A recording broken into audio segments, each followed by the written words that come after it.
Welcome to the Slop Temple. We pray this video helps.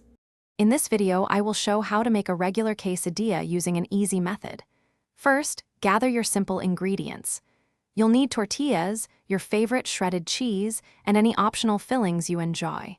For the best results, choose a medium-sized flour tortilla, typically around 8 inches. Good melting cheeses like Monterey Jack or cheddar work wonderfully for a classic taste. Now, let's assemble. Heat a non-stick pan or griddle over medium heat and add a tiny bit of oil or butter. Place 1 tortilla flat in the pan. Evenly sprinkle about 1/4 cup of your shredded cheese over half of the tortilla or across the whole surface if making a full circle.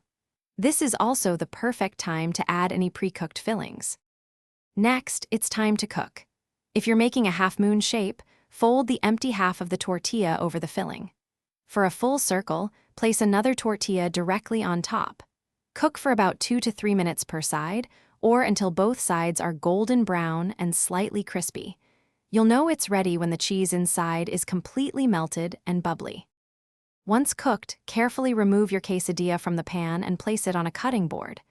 Let it rest for just a minute or two. This helps the cheese set slightly. Then, using a pizza cutter or a sharp knife, cut your delicious quesadilla into easy-to-handle wedges. Serve it immediately with your favorite salsa, guacamole, or sour cream. Enjoy your homemade treat. Thanks for watching. Consider subscribing if we helped you.